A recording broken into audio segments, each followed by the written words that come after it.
Un veciño de Vilagarcía de 39 anos faleceu esta madrugada nun accidente rexistrado na avenida de Cornazo, aínda que foi excarcerado polos equipos de emerxencias e trasladado ao Hospital do Salnés, non se puido facer nada por salvarlle a vida.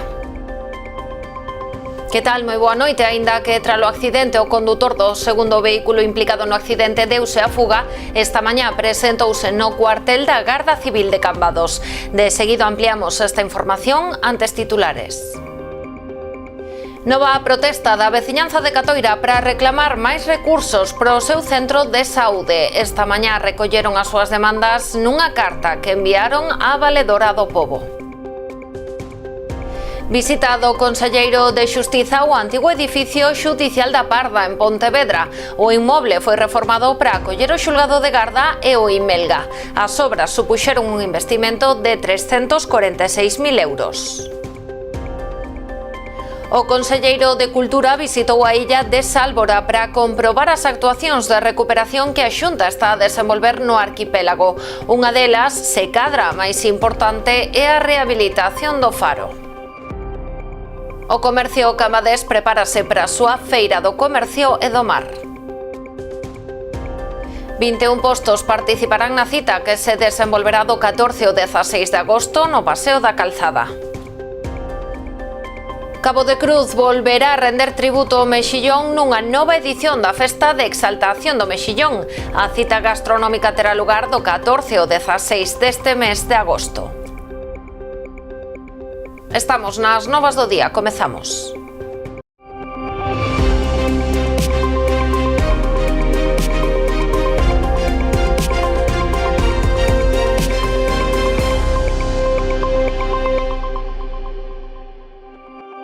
A continuación ofrecémoslles máis detalles do triste suceso rexistrado esta madrugada en Cornazo, no concello de Vilagarcía.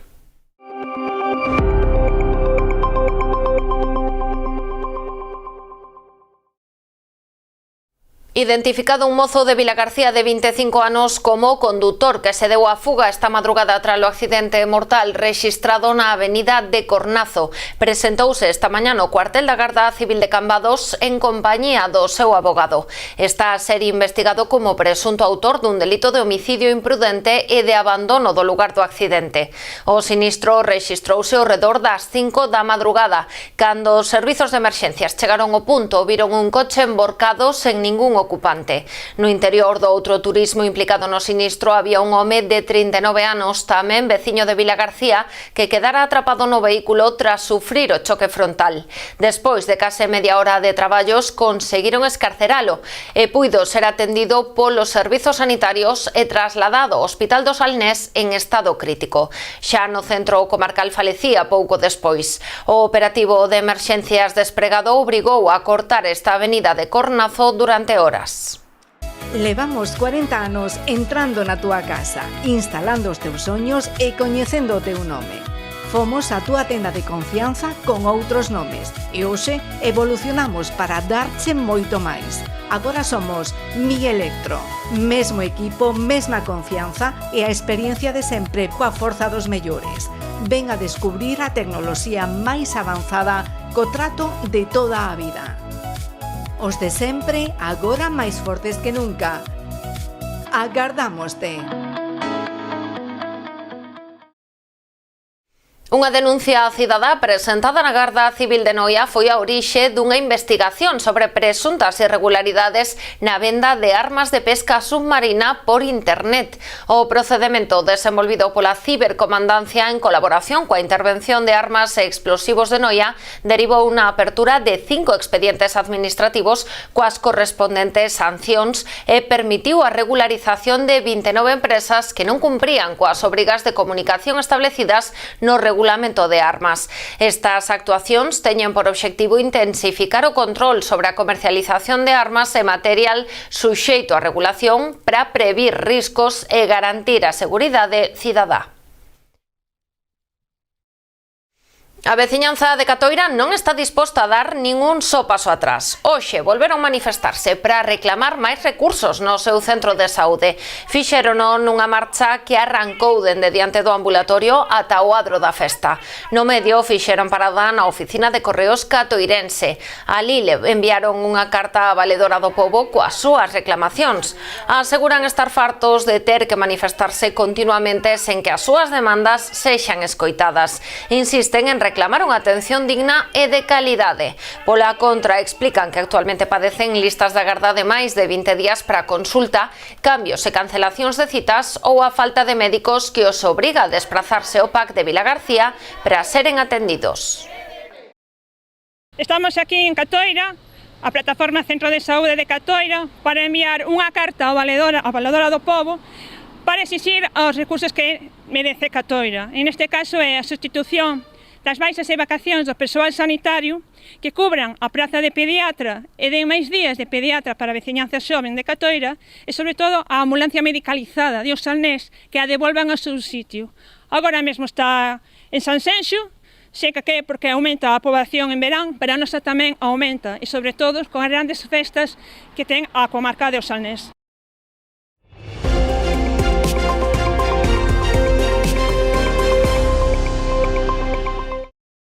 Visita do conselleiro de Xustiza o antigo edificio xudicial da Parda en Pontevedra. Diego Calvo supervisou o resultado da reforma levada adiante pola Xunta, que contou cunha chega de 346.000 euros.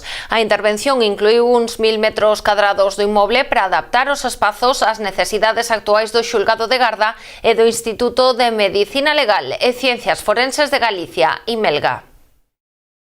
Na cidade seguimos invertindo na Administración de Xustiza e vamos a seguir invertindo para tentar facer unha xusticia máis áxil, porque haxa unha aplicación informática, porque existan medios informáticos moito máis adaptados, porque a nova organización funcione cada vez mellor e, sobre todo, porque os edificios tamén estén adaptados ao personal que traballa neles, os funcionarios, pero tamén este adaptado ás persoas que veñen a facer uso deste servicio de Administración de Xustiza. As actuacións realizadas permitiron reorganizar os espazos do Xulgado de Garda para mellorar a súa funcionalidade, coa creación dunha nova sala de comparecencias con iluminación e ventilación natural, unha sala para entrevistas entre as persoas detidas e a súa defensa, novas dependencias para a policía encargada da custodia e unha climatización independente, entre outras melloras. No caso do IMELGA, habilitáronse novos despachos para o persoal forense e espazos de traballo máis funcionais, ademais dunha sala para a práctica de probas e declaracións de menores e outras persoas especialmente vulnerables, reforzando así a protección destes colectivos. O conselleiro Diego Calvo lembrou tamén que esta actuación forma parte dunha estrategia máis ampla de modernización das infraestructuras xudiciais de Pontevedra. Neste sentido, salientou que a Xunta investiu máis de 21 millóns de euros na construción da nova sede xudicial da Parda, posta en funcionamento en 2019, unha infraestructura que permitiu reorganizar os órganos xudiciais da cidade e avanzar cara a unha administración de xustiza adaptada ás necesidades do século XXI.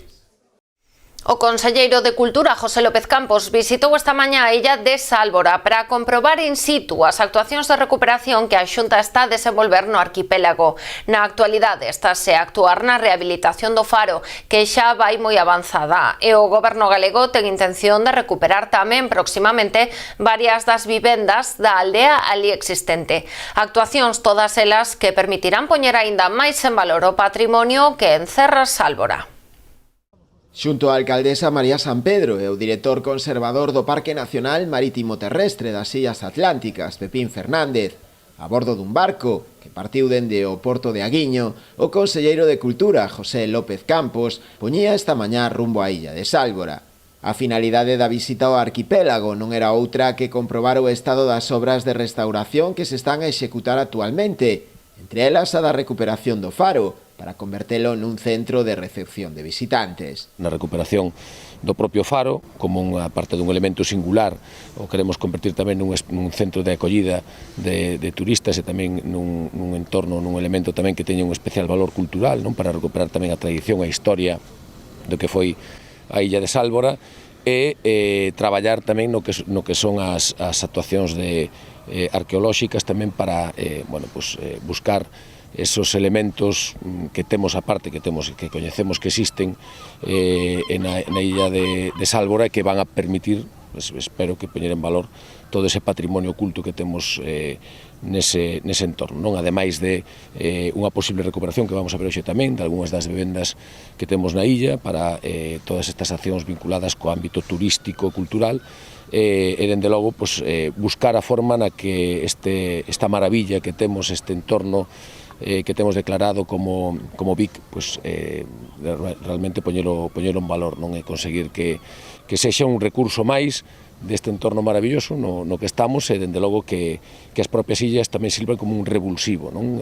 A súa posta en valor, que sirva tamén como un elemento de dinamización turística. A alcaldesa de Ribeira, María Sampedro, destacou a importancia da illa de Sálvora, segundo ela, un dos recursos turísticos máis importantes cos que conta este municipio. Agradecida e contenta de que veñas a coñecer o que é este tesouro que temos pertencente á parroquia de Aguiño, onde ademais atesouramos moita historia, esa historia das heroínas de Sálvora, esa historia de tantas familias que naceron na illa de Sálvora, donde todavía permanecen esa aldea da que hoxe vamos a visitar, e ogallá poidamos volver dentro de uns meses, e decir que estamos iniciando a restauración de parte desa aldea, unha aldea que ten moitísimo encanto, onde xa se fixeron ademais actuacións e onde queda moitísima parte desa historia de Aguiño e de Ribeira. A Deputación da Coruña aprobou o crédito para seguir avanzando na rehabilitación dos inmobles da finca de Goiáns. Tras a rehabilitación do Pazo e da Capela, procederase agora a posta en valor das Cortes e o Lagar Pequeno, cunha achega de máis de 250.000 euros. Boiro avanza na recuperación da súa gran xoia patrimonial grazas ao investimento da Deputación da Coruña, que vende a aprobar o crédito para a rehabilitación das Cortes, o Lagar Pequeno e a antiga vivenda da finca de Goiáns. A Deputación tamén asumiu o compromiso de dar un pasiño máis e reconstruir e rehabilitar os lagares que están tamén no ámbito deste espacio maravilloso, non? No pleno deste mes de xullo levamos os créditos necesarios xa para asumir o videiro convenio co Concello, donde de alguma maneira se materializará esa colaboración para a rehabilitación dos lagares. Eu creo que vai a ser unha moi boa nova non só para Boiro, sino para todo o territorio da Barbanza, pero tamén para o territorio da provincia, non? Que vai a ganar un espacio absolutamente singular, histórico, e que fala tamén moito da cultura do viño e da enogastronomía da provincia. A próxima actuación, que supora un investimento de máis de 250.000 euros, ven se sumar as numerosas intervencións realizadas na contorna deste conxunto patrimonial. Xunto coa rehabilitación integral do Pazo, procedeuse tamén á recuperación da capela e a posta en valor de toda a finca. O Concello de Ribeira ven de iniciar as obras de renovación do Parque Infantil de Coroso, realizadas ao abeiro dun convenio coa Axencia de Turismo de Galicia. A actuación, orzamentada en preto de 50.000 euros, suporá a retirada dos xogos antigos e a demolición do pavimento de caucho e formigón. No seu lugar instalarase un novo parque con elementos de madeira e pavimento integrado en relación coas condicións naturais da contorna.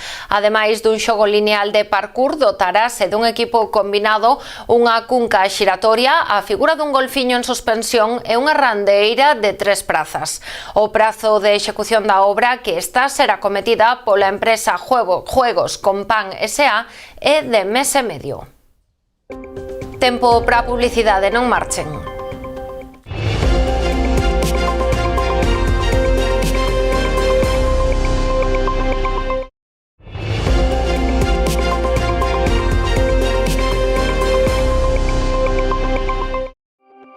A Asociación Rianxeira de Empresarios organizará unha actividade especial para a observación do eclipse do próximo día 12. Terá lugar a partir das 7 da tarde no Paseo da Ribeira, onde ademais do reparto de 200 pares de gafas homologadas, haberá concertos, obradoiros infantís e unha degustación de paella. Coincidindo co evento, a patronal desenvolverá unha campaña de dinamización co sorteo de 100 euros entre aqueles clientes que realizan compras nos comercios asociados entre o 4 e o 14 de agosto. Tan só é preciso presentar o ticket de compra no stand da ARE, onde obterán as rifas para participar no sorteo presencial. E o comercio cambadés prepárase para unha das fins de semana máis importantes do ano. Do 14 ao 16 de agosto, o Paseo da Calzada acollerá a súa feira de oportunidades, bautizada este ano como Feira do Comercio do Mar de Cambados. A cita contará con 21 postos, 14 deles correspondentes a comercios cambadeses. Neles poderán atopar calzado, textil, fogar, complementos ou alimentación, todo con importantes descontos. Ademais, o Club de Ximnasia Rítmica Grange volverá a instalar no Paseo da Calzada a súa carpa gastronómica. Ali ofrecerán todo tipo de mariscos, empanadas e outros pratos pensados para toda a familia. Todo o recadado destinarase a financiar os gastos das actividades do club e das súas ximnastas. Este ano chamada tamén Feira do Comercio do Mar, non? Porque ten tamén un matiz relativo ao que é a involucración do mar, con, bueno, unha carpa onde tamén se degustan produtos do mar, hai colaboración ademais coa Asociación Guimatur para facer visitas guiadas, por eso, bueno, a denominación este ano de Feira do Comercio do Mar. Repito, un evento moi importante para Cambados, xusto a mediados do mes de agosto, nunha fin de semana con moita afluencia de visitantes na nosa vila. É unha feira que nós esperamos moito, é unha feira que nós apostamos por ela, os puestos que vai haber van a ser sobre 21, 14 son daqui, os restantes son foráneos, temos un poquinho de todo. Vai haber tamén grandes descuentos, é unha feira bastante chamativa por os descuentos que ten. Pois moi ben, a verdade, ano pasado sin duda foi a mellor de todas, esperamos que este ano este á altura. É unha feira pequeniña porque ao final temos unha carpiña moi pequena con uns traballadores, cerca de 30 familias do club, pero a verdade é que lle dá as nenas para financiar a temporada completa, entonces pois moi ben. O mellor mel galego volverá a tomar a Rúa Serra en Pontevedra do 11 ao 14 de agosto. A cidade prepárase para unha nova edición de Meleira, a cita que busca promover o consumo de produtos protegidos pola indicación xeográfica protexida Mel de Galicia. O que facemos con este mercado é poñelo en valor, visibilizalo e animar o consumo deste produto polo de sempre, non só porque é unha forma de activar a nosa economía galega, economía local, sino tamén porque temos que dicir que as persoas que traballan na apicultura aquí no noso país son unhas pezas fundamentais para manter os nosos ecosistemas, por manter a raya as especies invasoras. Este é unha gran labor non só quitar mel, que, digamos, é outros produtos da colmea, sino conseguir que o medio ambiente se manteña vivo. Eu creo que este é a miña aportación que podemos facer os apicultores e porque intentamos apoiar aos apicultores para que manteñan esa actividade. A Meleira contará cunha completa programación deseñada para toda a familia, con actividades en quendas de mañá e tarde. Así, haberá obradoiros diarios de extracción de mel ás 8 da tarde, onde os asistentes poderán coñecer de primeira man como se obtén o produto, probalo no momento e participar na extracción. Tamén organizaránse degustacións gratuitas todos os días que maridarán o mel con outros produtos autóctonos. O martes inaugurarase con pan de cea, con mel de Galicia e XP. O mércores haberá degustación de queixos galegos con denominación de orixe protexida e o xoves e o venres ofrecerase iogur con mel.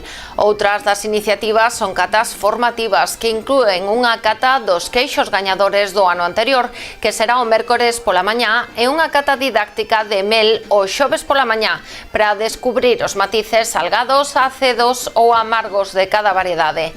Ademais, haberá actividades infantis e creativas que inclúen unha función de monicreques o martes pola tarde e un obradoiro de elaboración de velas con cera de abella o xoves pola tarde.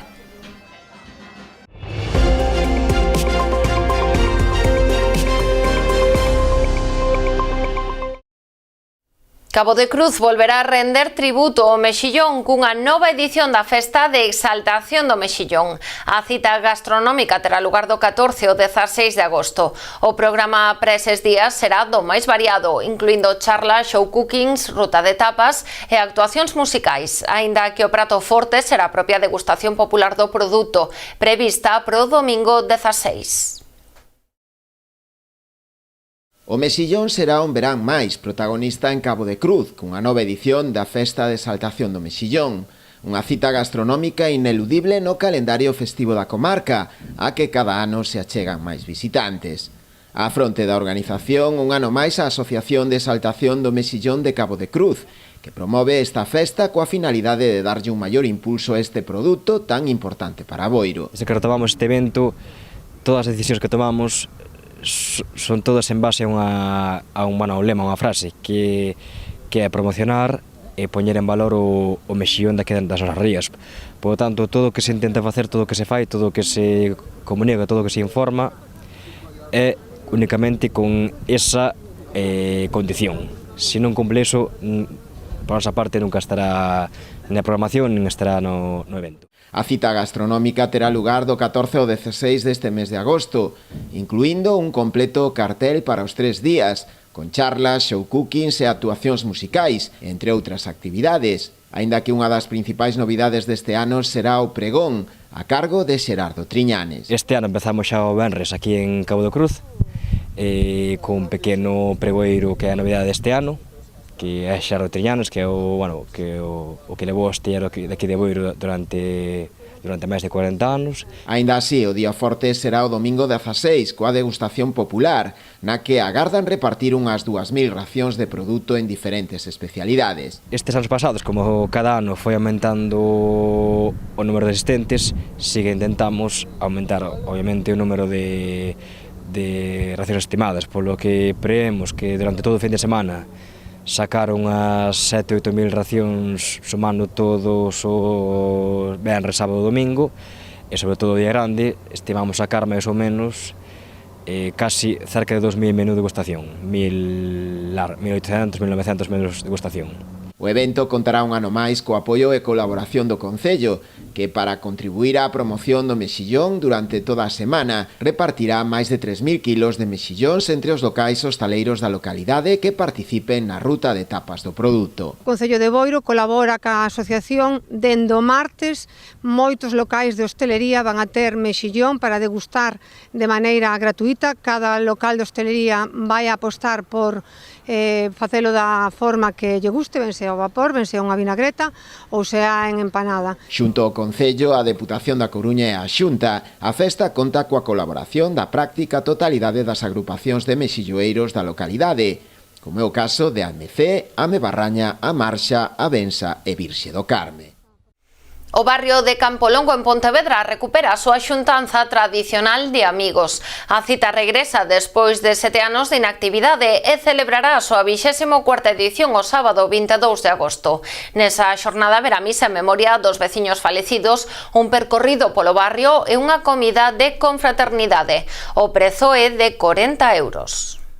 Unha sociedade como a pontevedresa, unha sociedade que non para, unha sociedade realmente viva, é unha sociedade que as redes sociais, ademais de telas nos teléfonos, tennas tamén mirándose, tocándose, indo polos bares, xuntándose cos amigos e coas amigas sempre que se pode. E iso é o que está tentando recuperar a Asociación de Amigos de Campolongo. Reunidos a maioría deles que hemos nacido, xogado ou vivido ou convivido aí, pois creímos convinte que era bo retomalo. A pandemia e o deceso de moitos dos directivos antergos pois foi o que motivou que estes 7 anos non houbera actividade. Ou mantíñase unha actividade moi pequena gracias a 2 ou 3 directivos que, con un esforzo moi personal, pois mantuveron como grupo de memoria, petanca e algún tipo de outra actividade.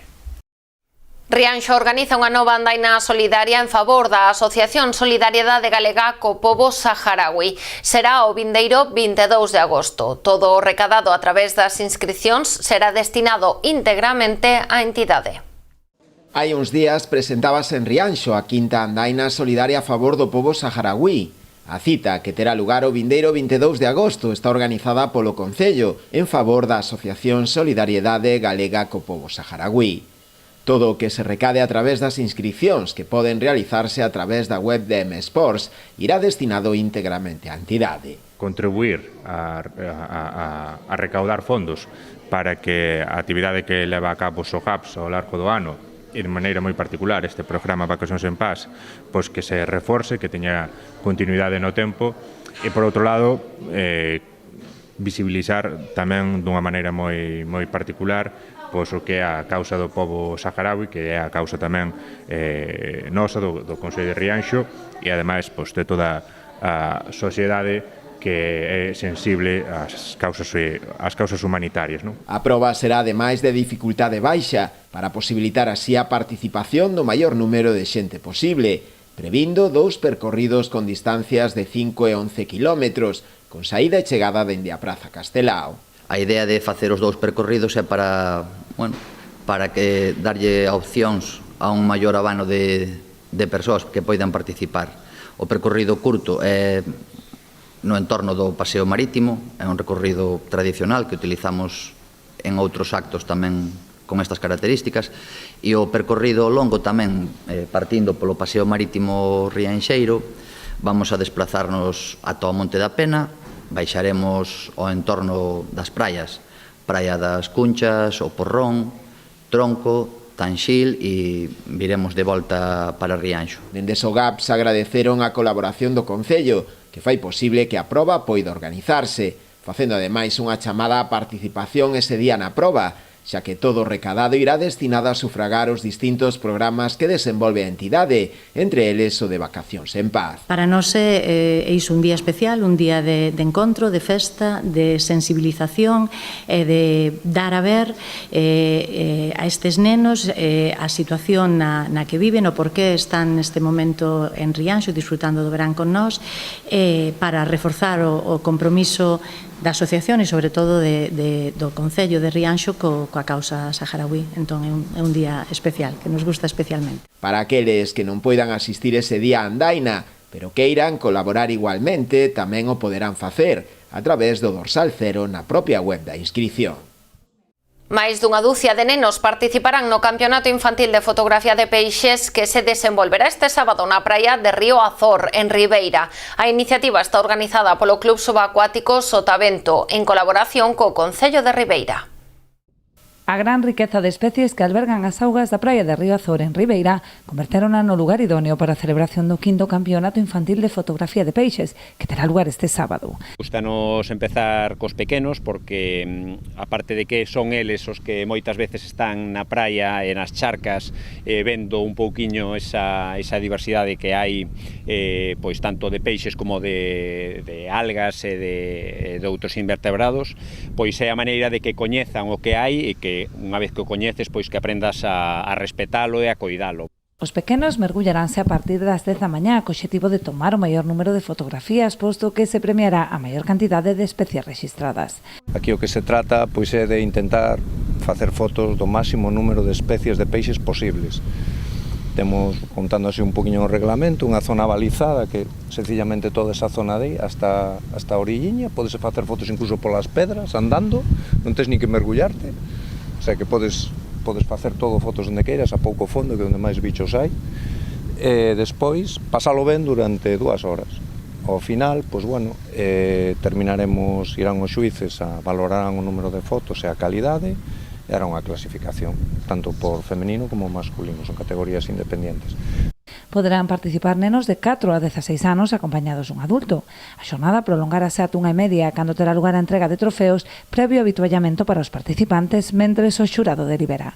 O Concello de Ribeira colabora co Club Subacuático Sotavento na organización desta cita deportiva que se celebra no municipio por 4º ano consecutivo, que tamén ten acollido os campeonatos galegos e de España desta disciplina. Agradecer ao Club Sotavento aquí que nos está representado por esta actividade que para nós pon en valor unha riqueza ambiental e paisaxística como é esta playa de Río Azor, que é a 4ª edición, como eles decían, que xa se vai aquí este concurso, este Open. É que o Club Sotavento leva 4 edicións organizando nesta praia, neste paraxe tan emblemático noso, unha praia que a verdade é que dá gusto con todo este paisaxe de fondo que ten a costa de Ribeira, a outra parte da ría, e todos os participantes, pois, cando se fan aquí 4 edicións, será por algo, será que sacan imaxes moi boas e que o entorno así o permite. Ata aquí chegou o noso informativo de hoxe. Voltamos mañá con máis actualidades. Sexan felices.